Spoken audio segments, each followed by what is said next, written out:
Question number 21 की बात करते हैं हम। Question number 21।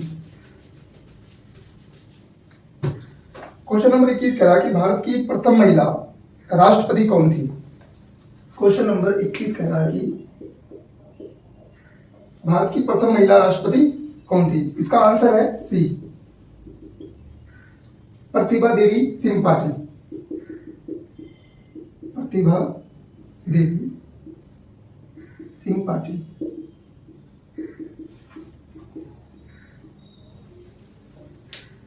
और भारत की प्रथम महिला जो प्रधानमंत्री है वो है इंदिरा गांधी। भारत की जो प्रथम महिला प्रधानमंत्री है, प्रथम महिला पीएम इंदिरा गांधी। अब हम बात करते हैं क्वेश्चन नंबर 22। क्वेश्चन नंबर 22 कहता है कि कोलंबिया की राजधानी क्या है। क्वेश्चन नंबर 22 कहता है कि कोलंबिया की राजधानी क्या है। कोलंबिया की राजधानी है Bogota. Answer number 1 Bogota. Okay. इसमें जो लापाज है बोलिविया की राजधानी। लापाज बोलिविया की राजधानी। जो ब्राजीलिया है, ब्राजीलिया ब्राजील की राजधानी। ब्राजील की राजधानी। दूसरा है कराकास। कराकास है वेनेजुएला की राजधानी। ओके। अब बात करते हैं हम क्वेश्चन नंबर 23। क्वेश्चन नंबर 23 क्या कहता है। क्वेश्चन नंबर 23 कह रहा है कि नमक का रासायनिक नाम क्या होता है। जिन बच्चों के पास साइंस है उसको पता होगा कि नमक का रासायनिक नाम क्या होता है। क्वेश्चन नंबर 23, इसका जो आंसर है वो है ए, NaCl। नमक का रासायनिक नाम क्या है, NaCl। क्वेश्चन नंबर 24 की बात करें। क्वेश्चन नंबर 24 का जो आंसर है वो है ए। इसमें पूछा है कि DNA की फुल फॉर्म क्या है। DNA की फुल फॉर्म है राइबो न्यूक्लिक एसिड। ओके। 24 का जो आंसर है वो है ए। अब बात करते हैं हम क्वेश्चन नंबर 25। क्वेश्चन नंबर जो 25 है उसमें न्यूटन के लॉ के बारे में पता गया है कि न्यूटन के कितने लॉ होते हैं। क्वेश्चन नंबर 25, इसका जो आंसर है वो है आंसर नंबर बी, 3। न्यूटन के 3 लॉ होते हैं। कौन कौन से लॉ होते हैं। फर्स्ट लॉ है लॉ ऑफ इनर्शिया। 3 लॉ है जिनमें फर्स्ट लॉ है law of inertia. First law क्या है, law of inertia.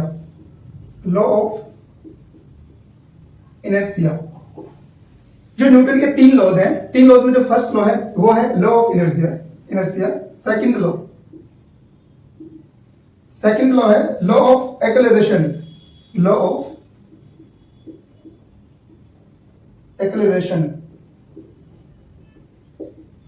Okay, that is third law.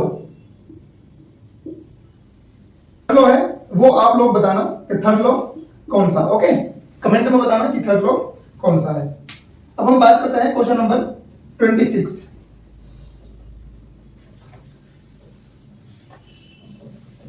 Question number जो 26 है वो कहता है कि निम्नलिखित में से वह कौन सी संख्या है जो 2, 3 और 6 से पूरी तरह भाग होगी। डिविजिबिलिटी रूल है।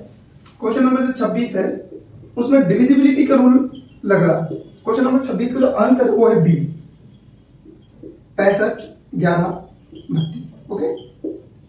जो ये क्वेश्चन है वो कह रहा है कि 2, 3 और 6 से कौन सी संख्या भाग होगी। मैं आपको बता देता हूं कि जो डिविजिबिलिटी रूल है वो क्या कहता है।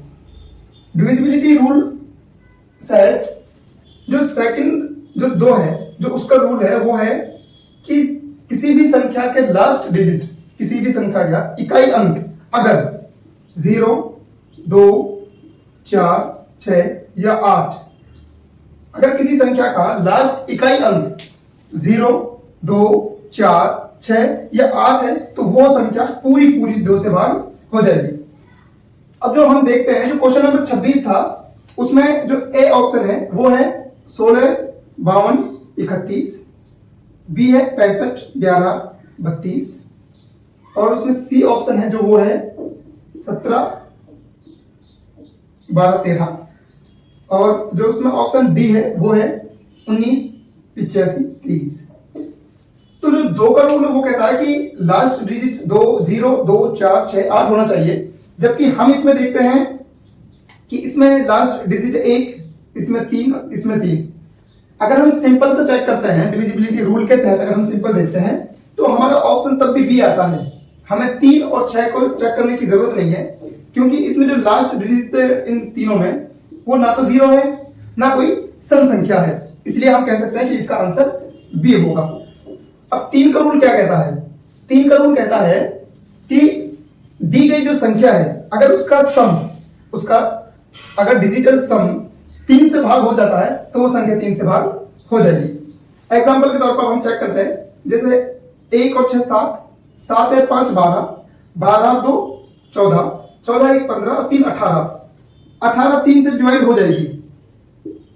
लेकिन 18 जो संख्या है, जो इसका डिजिटल सम है, वो ये 3 से तो हो जाएगी ये संख्या, लेकिन ये 2 से नहीं होगी, इसलिए हम कह सकते हैं कि ये संख्या 2 मतलब 2 से नहीं होगी, तो इसका ये आंसर नहीं होगा। लेकिन इसका जो सम है वो 3 से हो गया। कई बार ऐसा होता है कि जैसे इसमें हम चेक करते हैं 8 9, 9 2 11, 11 12, 12 3 15, ये भी 3 से भाग हो जाएगी। इसको चेक करते हैं हम 10 18, 20 28, जैसे ये है 28, तो ये ना तो 2 से हो रही है क्योंकि लास्ट डिजिट 3 है, और ये ना 3 से हो रही है, मतलब ये तो दोनों से ही नहीं हो रही है। दोनों से नहीं हो रही है इसका मतलब ये संख्या 6 से भी नहीं होगी। जो ये संख्या ये 3 से हो जाएगी लेकिन 2 से नहीं होगी और 6 से भी नहीं होगी। ये संख्या 3 से हो जाएगी लेकिन 2 से नहीं हो रही है। ये एक ऐसी संख्या है जो 2, 3 और 6 तीनों से हो रही है, क्योंकि जो 6 का डिविजिबिलिटी रूल है वो कहता है कि 3 2 से और 3 से होने वाली जो संख्या भाग होती है वो संख्या 6 से भी भाग हो जाएगी। ओके, तो इसका जो करेक्ट आंसर है वो है बी। ओके, अब हम बात करते हैं क्वेश्चन नंबर 27 की। क्वेश्चन नंबर 27 की अब हम बात करते हैं। क्वेश्चन नंबर 27 कहता है कि राहुल अपने घर से 8 किलोमीटर दक्षिण में जाता है। राहुल अपने घर से 8 किलोमीटर दक्षिण में चलता है। अब हम बना लेते हैं, राहुल 8 किलोमीटर कहां चलता है? 8 किलोमीटर राहुल चला साउथ में। ओके, नेक्स्ट कह रहा कि फिर वह 4 किलोमीटर पश्चिम में चलता है। फिर वो कितना चलता है? 4 किलोमीटर वेस्ट में चलता है, पश्चिम में चलता है। उसके बाद वो कहता है कि वो 8 किलोमीटर, उसके बाद वो 8 किलोमीटर उत्तर में चलता है। 8 किलोमीटर वो किधर चलता है?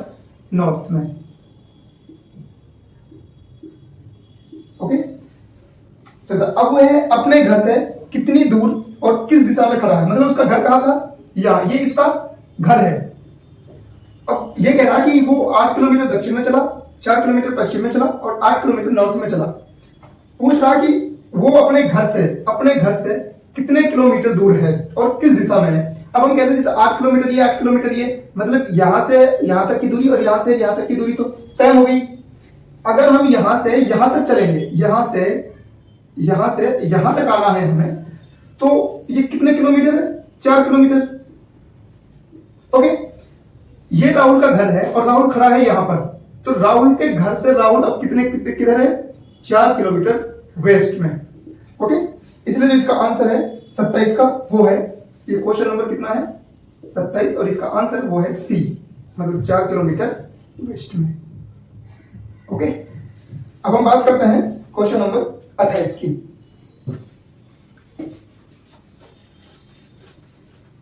क्वेश्चन नंबर 28 क्या है? क्वेश्चन नंबर 28 क्वेश्चन नंबर 28, इसका जो आंसर है वो है बी, मतलब 28।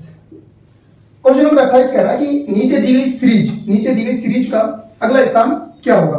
मतलब एक सीरीज है और इस सीरीज का उसमें एक अगला नंबर बताना है कि उसका सीक्वेंस जो बन रहा है उसका अगला स्थान क्या होगा। उसमें दे रखा 3, 6, 10, 15, 21, फिर क्वेश्चन मार्क है, उसके बाद दे रखा 36। अब इसको हम देखते हैं। इसमें 3, 6, 10, 15, 21, क्वेश्चन मार्क और 36। ओके, अब इसमें आप देखो मतलब कौन सा, ये चीजें आपको एक दो बार पढ़ने से आ जाएंगी। और दूसरी बात, नॉर्मल सी चीजें आप इसमें कितना ऐड कर रहे हो, 3, इसमें कितना ऐड है 4। कम से कम आपको थोड़ा सा ये तो पता होगा कि इसमें 3 ऐड हुआ है और इसमें 4, तो नेक्स्ट में कितना हुआ 5, इसमें कितना हुआ है 6, मतलब 3, 4, 5, 6। अब इसका जो अगला सीरीज बनेगा वो 7 बनेगा, 7 बनेगा। और यहां पर देख कितना रखा 21, तो 21 प्लस में 7 करना है हमें, हो जाएगा हमारे पास 28। अब 7 के बाद आएगा हमारा जो सीक्वेंस होगा वो होगा 8। अब हम इसको चेक करते हैं कि अगर 28 में 8 जोड़ने के बाद अगर हमारे पास 36 आता है तो हमको 7 ही जोड़ना है और जो हमारा आंसर होगा वो 28 ही होगा। ओके, अब 28 में आप 8 जोड़ो तो कितना हो जाएंगे 36। इसका मतलब ये है कि जो ये सीरीज है +3 +4 +5 +6 +7 +8, ये हमारी जो सीरीज है ये इसको फुलफिल कर रही है। ओके, तो जो क्वेश्चन नंबर 28 का इसका जो आंसर वो है 28 यानी बी। अब हम बात करते हैं क्वेश्चन नंबर 29 की। क्वेश्चन नंबर 29 है कि 16वें वित्त आयोग का अध्यक्ष कौन है। क्वेश्चन नंबर जो 29 है उसका है कि 16वें वित्त आयोग का अध्यक्ष, क्वेश्चन नंबर 29 दे रखा, 16वें वित्त आयोग जो 16th फाइनेंस कमीशन का जो चेयरमैन है वो कौन है। वो अभी हाल ही में बना है। इसका जो आंसर है वो है D, doctor Arvind Panagariya. Doctor Arvind Panagariya. Okay, doctor Arvind Panagariya. अब हम बात करते हैं क्वेश्चन नंबर 30 की। क्वेश्चन नंबर 30 है डॉक्टर भीमराव अंबेडकर का जन्म कब हुआ था। क्वेश्चन नंबर 30 है, क्वेश्चन नंबर 30 है, क्वेश्चन नंबर 30 कह रहा है कि डॉक्टर भीमराव अंबेडकर का जन्म कब हुआ था। इसका आंसर है 14 अप्रैल 1891। ओके, डॉक्टर भीमराव अंबेडकर को भारतीय संविधान जो जिसके जनक हैं वो डॉक्टर भीमराव अंबेडकर हैं और प्रारूप समिति जो ड्राफ्ट कमेटी थी उसके जो अध्यक्ष वो डॉक्टर भीमराव अंबेडकर ही थे। ओके, डॉक्टर भीमराव अंबेडकर की मृत्यु कब हुई थी। अगर आपसे ये क्वेश्चन पूछा जाता है तो डॉक्टर भीमराव अंबेडकर की ये बर्थ था DOB और डॉक्टर भीमराव अंबेडकर था BR अंबेडकर। जो डेथ थी वो है 6 दिसंबर 1956 को। ओके, अब हम बात करते हैं क्वेश्चन नंबर 31। क्वेश्चन नंबर 31 कह रहा कि एंडीज पर्वत, आप लोगों ने मैप की क्लासेस पढ़ी होंगी, जब हमने साउथ अमेरिका पढ़ाया था तो उसमें हमने बताया था क्लियर कि एंडीज पर्वत का, जैसे जो हमारे पास ये मैप था,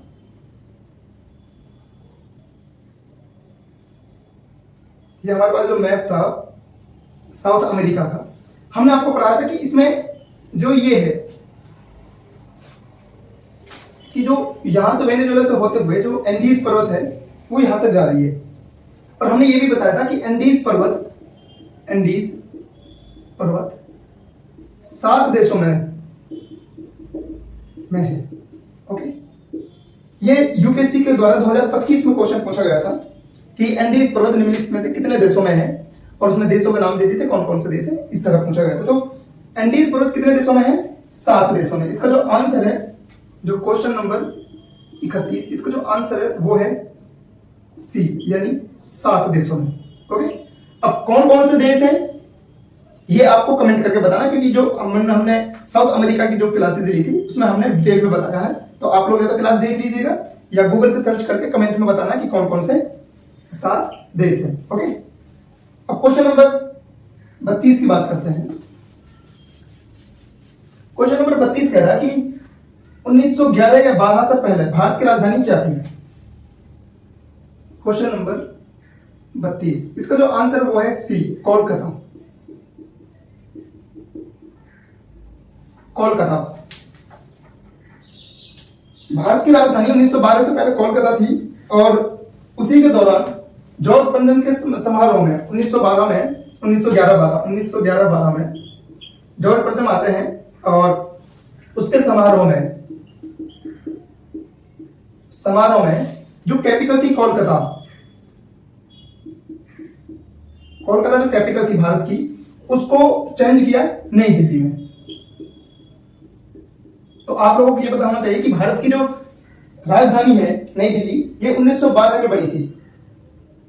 ओके, उससे पहले भारत की राजधानी थी वो थी कोलकाता। और भारत की राजधानी, इसको कौन से पार्क, एक पार्क है दिल्ली के अंदर, जिस पार्क में सम्मेलन किया गया था, और वहीं पर ये अनाउंस किया गया था कि आज से भारत की राजधानी कोलकाता ना होकर नई दिल्ली है। तो उस पार्क का नाम है कोरोनेशन पार्क। उस पार्क का क्या नाम है? Coronation park. Coronation park. Okay, इसी पार्क के तहत नई दिल्ली को कैपिटल बनाया गया था। अब हम बात करते हैं क्वेश्चन नंबर 33 की। क्वेश्चन नंबर 33 कहता है कि निम्नलिखित में से कौन सा देश भारत की सीमा से नहीं लगता? निम्नलिखित में से, क्वेश्चन नंबर 33 है कि निम्नलिखित में से कौन सा देश भारत की सीमा से नहीं लगता? तो हमारे पास ये भारत का जैसे मैप है,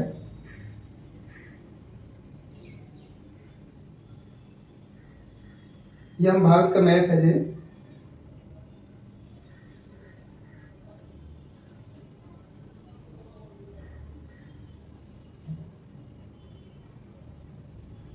ये हमने भारत का मैप बनाया है। तो हमसे कहा गया कि कौन सा देश भारत की सीमा से नहीं लगता? कौन सा देश भारत की सीमा से नहीं लगता? ये पाकिस्तान है, पाकिस्तान, और ये नेपाल है, नेपाल, ये है चीन, ये चाइना है, और ये बांग्लादेश है, बांग्लादेश, ये म्यांमार है, म्यांमार है। यहां पर जो ये एरिया है, यहां पर सागर है, और यहां पर है श्रीलंका। मतलब हम ये कह सकते हैं कि जो हमारे पास क्वेश्चन है 33, उसमें पाकिस्तान से भी सीमा लगती है, चीन से भी सीमा लगती है, नेपाल से भी लगती है, बांग्लादेश से भी लगती है, म्यांमार से भी लगती है। इसमें एक स्टेटमेंट है, वो है श्रीलंका। मतलब श्रीलंका से हम भारत की सीमा नहीं लगती है। इसलिए क्वेश्चन नंबर 33 का जो आंसर है, क्वेश्चन नंबर 33, इसका जो आंसर है वो है डी, श्रीलंका।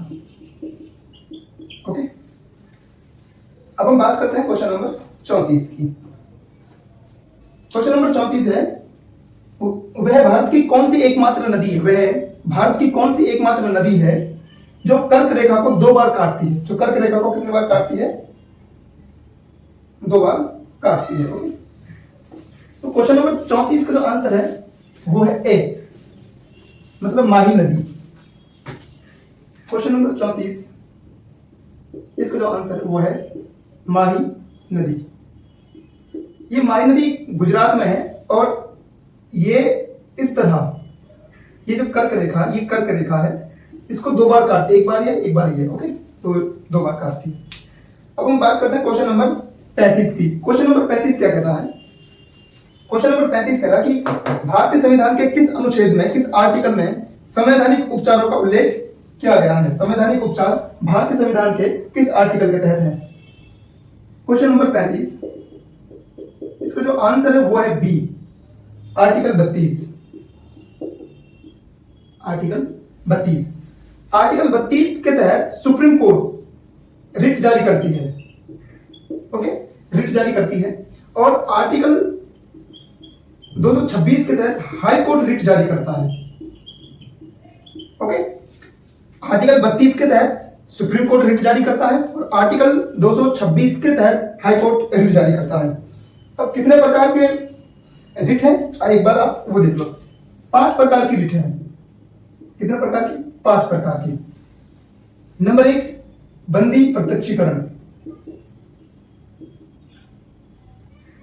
बंदी प्रत्यक्षीकरण। सेकंड इज परमादेश। थर्ड इज प्रतिषेध। फोर्थ इज उत्प्रेषण और फिफ्थ इज अधिकार परीक्षा।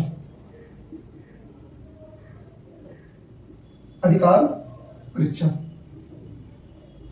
आप लोगों को जो इनकी डिटेल्स है वो हमने फंडामेंटल पॉलिटी की क्लास ली थी, फंडामेंटल राइट की, तब इनको डिस्कस किया था। एक बार आप वहां से देख सकते हैं। ओके, अब हम बात करते हैं क्वेश्चन नंबर 36। क्वेश्चन नंबर 36 की बात करते हैं। क्वेश्चन नंबर 36 क्या कहता है? क्वेश्चन नंबर 36 कह रहा कि दल बदल से संबंधित प्रावधानों का उल्लेख निम्नलिखित में से किस अनुसूची में किया गया है? दल बदल से संबंधित प्रावधान का उल्लेख निम्नलिखित में से किस अनुसूची में किया गया है? क्वेश्चन नंबर 36 का जो आंसर है वो है बी फॉर बॉम्बे, 10वीं अनुसूची। 10वीं अनुसूची में जो दल बदल का प्रावधान किया गया है। ओके, अब हम बात करते हैं क्वेश्चन नंबर 37। क्वेश्चन नंबर 37 है, वो कहता है कि क्वेश्चन नंबर 37 कह रहा कि पत्तियों का पीला रंग, जैसे आपने देखा होगा कि जब पतझड़ का मौसम होता है तो पत्तियों का पीला रंग हो जाता है। पत्तियों का पीला रंग खालिस्तान के निर्माण होने का क्या कारण, मतलब पत्तियों का पीले रंग होने के कारण उनका कारण क्या है? पत्तियां पीली क्यों होती है? तो इसका जो आंसर है वो है सी, कैरोटीन। कैरोटीन के कारण, कैरोटीन के कारण पत्तियों का रंग पीला हो जाता है। ओके, अब हम बात करते हैं क्वेश्चन नंबर 38। क्वेश्चन नंबर 38 कहता है कि बल का विमीय सूत्र क्या है? फोर्स का विमीय सूत्र क्या है? Question number 38। क्वेश्चन नंबर 38 का जो आंसर है वो है डी। क्वेश्चन नंबर 38 का आंसर डी। बल का विमीय सूत्र क्या है? बल का विमीय सूत्र है MLT-2। ओके, बल का जो विमीय सूत्र है वो है MLT-2। अब हम बात करते हैं क्वेश्चन नंबर 39। क्वेश्चन नंबर 39 कहता है कि मानव कोशिका में कितने गुणसूत्र होते हैं? मानव कोशिका में कितने गुणसूत्र होते हैं? इसका जो आंसर है वो है बी फॉर बॉम्बे। मानव कोशिका में 46 गुणसूत्र होते हैं। 46 गुणसूत्र अर्थात 23 जोड़े। 23 जोड़े। ओके, उसके बाद अब हम बात करते हैं क्वेश्चन नंबर 40। क्वेश्चन नंबर 40 है, क्वेश्चन नंबर 40 है खाद्य श्रृंखला फूड चेन की सततता क्या होती है? फूड चेन की सततता कॉन्स्टिट्यूशंस क्या होती है? क्वेश्चन नंबर 40, फूड चेन की सततता क्या होती है? ओके, फूड चेन की सततता होती है, आप जो घास है, घास को बकरी खाती है और बकरी को हुमन खाता है, मतलब इस तरह की जो चैन है, जो उत्पादक, फिर उपभोक्ता, प्रथम उपभोक्ता, सेकंड उपभोक्ता, इस तरह की जो चीजें हैं उस पर आती है। ओके, तो जो इसका आंसर वो है B, grass, then goat, then human. Okay, अब हम बात करते हैं क्वेश्चन नंबर 41। क्वेश्चन नंबर 41 है परमाणु की खोज किसने की थी? Question number 41। इसका जो आंसर है वो है D, John Dalton. John Dalton है, जॉन डाल्टन ने परमाणु एटम, जो एटॉमिक है, उसकी खोज की थी। जॉन डाल्टन ने, जॉन डाल्टन ने एटॉमिक जो परमाणु की खोज है वो की थी 1808 में। ओके, अब है madam Curie. Madam Curie, madam Curie ने किस चीज की खोज की थी? रेडियम की। मैडम क्यूरी ने किस चीज की खोज की थी? रेडियम की, और ये की थी 1913। मैडम क्यूरी ने किसकी खोज की थी? रेडियम की। इसमें एक है जीएस ओम। जीएस ओम, जीएस ओम ने किसकी खोज की थी? इलेक्ट्रिक रेसिस्टेंस की जो खोज है, इलेक्ट्रिक रेसिस्टेंस जो विद्युत प्रतिरोधक का कार्य करता है, उसकी जो खोज की थी, इलेक्ट्रिक रेसिस्टेंस, इलेक्ट्रिक रेसिस्टेंस की जो खोज की थी वो जीएस ओम ने की थी। एक लास्ट बचता है एडिसन। एडिसन की खोज किसने की? ये क्वेश्चन है आपके लिए, कमेंट में जरूर बताना। एडिसन की खोज, सॉरी, एडिसन ने किस चीज की खोज की थी? इस चीज की खोज की। ओके, ये आपके लिए क्वेश्चन है, आप बताना किस चीज की खोज की और कब की थी। अब हम बात करते हैं क्वेश्चन नंबर 42। क्वेश्चन नंबर 42 कहता है how many types of articles, how many types of article, article कितने प्रकार के होते हैं? ये नॉर्मल सा है, आपको जो इंग्लिश ग्रामर पढ़ता है तो उसमें पढ़ाते हैं। क्वेश्चन नंबर 42 है, उसका जो आंसर वो है सी। आंसर इसका है सी, 3, ए एन और द। ओके, अब हम बात करते हैं क्वेश्चन नंबर 43 की। क्वेश्चन नंबर 43 है, क्वेश्चन नंबर 43 है किताब का कीड़ा होना मुहावरे का क्या अर्थ है? इसका आंसर क्या है? क्वेश्चन नंबर 43 है किताब का कीड़ा होना मुहावरे का अर्थ क्या है? तो इसका जो आंसर है, इसका जो आंसर है वो है डी, डी फॉर डेली, बहुत अधिक पढ़ने वाला, बहुत अधिक पढ़ने वाला। ओके, क्वेश्चन नंबर 44 है, वो भी हिंदी व्याकरण से रिलेटेड है, वो है भुजा का बहुवचन क्या होता है? भुजा का बहुवचन क्या होता है? क्वेश्चन नंबर 44, इसका आंसर है डी। इसका क्या आंसर है? डी, भुजाएं। क्या है? भुजाएं। भुजा का जो बहुवचन है वो भुजाएं हैं, ना कि भुजाओ है या भुजा भुजा है या बहुभुज है, ये नहीं है। इसका जो बहुवचन है वो है भुजाएं। ओके, क्वेश्चन नंबर 45 की बात करते हैं। क्वेश्चन नंबर 45 है जलियांवाला बाग हत्याकांड कब हुआ था? क्वेश्चन नंबर 45 है। क्वेश्चन नंबर 45 कहता है कि जलियांवाला बाग हत्याकांड कब हुआ था? तो इसका जो आंसर है वो है सी, 13 अप्रैल 1919। ओके, 13 अप्रैल 1919 को जलियांवाला बाग हत्याकांड हुआ था। अब हम बात करते हैं क्वेश्चन नंबर 46। क्वेश्चन नंबर 46 है कि यदि 25 जुलाई 2030 को थर्सडे है, क्वेश्चन नंबर 46 है कि 25 जुलाई 2030 को क्या है? थर्सडे है, तो 1 अगस्त 2030 को कौन सा दिन होगा? 2030 को कौन सा दिन होगा? अब इसमें एक चीज है, आप ये चेक करो, जैसे 25 जुलाई 2030 है और यहाँ पर 1 अगस्त 2030 है, मतलब 2030 और 2030 सेम है, तो इसको हमें छेड़ना ही नहीं है। अब हम यहाँ देखते हैं, यहाँ कितना अधिक है भाई? 25 के बाद कितना आएगा? 26, 27, 28, 29, 30, 31, क्योंकि जुलाई का जो महीना होता है वो 31वां होता है। ओके, 31 दिन होगा, तो 1, 2, 3, 4, 5, 6, मतलब 6 तो इनके बीच में है। अगर हमसे पूछता कि 25 जुलाई 2030 और 1 अगस्त 2030 के बीच कितने दिन हैं, तो इसका आंसर होता 6। लेकिन इसने कहा कि 1 अगस्त 2030 को कौन सा दिन होगा, तो 6 दिन तो बीच में है, प्लस में 1 तारीख, 6 प्लस में 1 कितना हो गया? 7।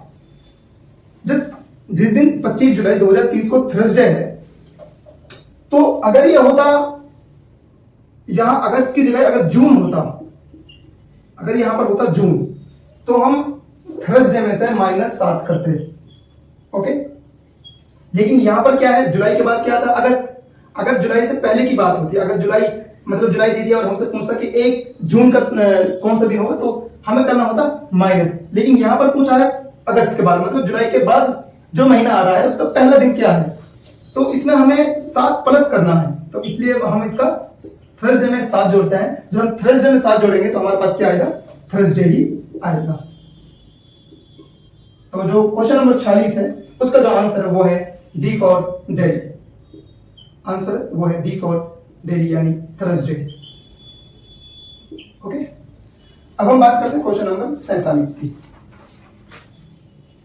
क्वेश्चन नंबर 47, क्वेश्चन नंबर 47 क्या कहता है, इसको भी देखते हैं अभी। क्वेश्चन नंबर 47 कह रहा है कि ए किसी काम को 5 दिनों में करता है। जो क्वेश्चन नंबर 47 है वो कह रहा है कि ए किसी काम को 5 दिन में करता है। क्वेश्चन नंबर 47 कह रहा है कि ए किसी काम को 5 दिनों में करता है, बी उसी काम को 20 दिनों में करता है, बी इसी काम को कितने दिनों में करता है, 20 दिनों में। ओके, तो ए और बी दोनों मिलकर उस काम को कितने दिनों में कर सकते हैं। मतलब हमें एक कोई काम दिया गया है और उस काम को जो ए है वो तो करता है 5 दिनों में और जो बी है वो करता है 20 दिनों में। ओके, अब हमें बताना कि ए प्लस बी मतलब ए और बी दोनों मिलकर उस काम को कितने दिनों में करेंगे। अब इनका एलसीएम निकालना है हमें। एलसीएम आपके पास आता ही होगा, तो इनका जो एलसीएम है वो है 20। 5 से 20 हो जाता है। अब अगर हम 4 करते हैं, 4 गुना 5 तो कितना आ गया 20, और 20 गुना 1 कितना आ गया 20। मतलब इसका यह है जो हमारे पास 20 काम है, हमारे पास कितना काम है 20 काम। इस 20 काम में जो ए है वो एक दिन में 4 काम करता है। जब एक दिन में वो 4 काम करेगा तो उसको कितने दिन लगेंगे, 5 दिन। और जो बी है वो एक काम एक दिन में करता है तो बी को ऑब्वियसली 20 दिन लगेंगे। अब ये दोनों मिलते हैं, मतलब 4 काम एक दिन में होने वाला और एक काम एक दिन में होने वाला, मतलब एक दिन में काम कितना हुआ 5, क्योंकि ए ने भी एक दिन का काम 4 है और बी का एक दिन का काम 1 है। जब इन दोनों ने मिलकर एक दिन काम किया तो एक दिन काम हुआ तो वो होता 5 काम। 5 काम कितने दिन में हुए, एक दिन में। जब 5 काम एक दिन में हो रहे हैं तो 20 काम कितने दिन में होंगे, क्वेश्चन ये है। तो यहां से काटने के बाद 4 दिन, तो 20 काम कितने दिन होंगे, 4 दिन में। तो इसलिए जो क्वेश्चन नंबर 47 है इसका जो आंसर है वो है आंसर नंबर सी, 4 दिन। ओके, अब हम बात करते हैं क्वेश्चन नंबर 48। क्वेश्चन नंबर 48 कह रहा है कि पाकिस्तान की सीमा निम्नलिखित में से किस राज्य से नहीं लगती है। पाकिस्तान की सीमा निम्नलिखित राज्य में से नहीं लगती है। आप लोगों ने अभी हमने मैप बनाया था और हमने बताया था कि ये पाकिस्तान है, ये मैप है और ये क्या है पाकिस्तान, और यहां पर है अरब सागर। यहां पर क्या है, अरब सागर। अब आप लोग बताइएगा, जो ये है ये कश्मीर, जम्मू एंड कश्मीर, और यहां पर है पंजाब, यहां पर है राजस्थान और यहां पर है गुजरात। ये महाराष्ट्र हो जाएगा, उसके बाद ये फिर कर्नाटक, केरल। ओके, अब हमसे पूछा गया कि पाकिस्तान की सीमा निम्नलिखित में से किस राज्य से नहीं लगती है। तो इसमें जम्मू कश्मीर, पंजाब, राजस्थान, मतलब कश्मीर से भी लगती है, पंजाब से भी लगती है, राजस्थान से भी लगती है, हरियाणा है यहां पर। तो इसका जो आंसर है वो है बी, 48। क्वेश्चन नंबर जो 48 है इसका जो आंसर है वो है बी यानी हरियाणा। हरियाणा से पाकिस्तान की सीमा नहीं लगती है, हरियाणा से पाकिस्तान की सीमा नहीं लगती है। अब क्वेश्चन नंबर 49 की बात करते हैं। क्वेश्चन नंबर 49 कहता है कि भारत के राष्ट्रीय ध्वज में कुल कितने रंग होते हैं। भारत के राष्ट्रीय ध्वज में कुल कितने रंग होते हैं। क्वेश्चन नंबर 49, क्वेश्चन नंबर 49 है, इसमें कहा गया कि भारत के राष्ट्रीय ध्वज में जो हमारा तिरंगा है उसमें कितने रंग होते हैं। आप लोगों ने पढ़ा होगा कि 3 रंग होते हैं, लेकिन आप जैसे हमारे पास ये तिरंगा है, ये हमारे पास क्या है, तिरंगा है। ओके, ये हमारे पास क्या है, ये हमारे पास क्या है, तिरंगा है। अब इसमें हमारे पास ये हो गया केसरिया, ये हो गया सफेद और ये हो गया हरा। 3 रंग तो ये हैं, फर्स्ट, सेकंड और थर्ड, 3 रंग तो ये हैं, केसरिया, सफेद और हरा।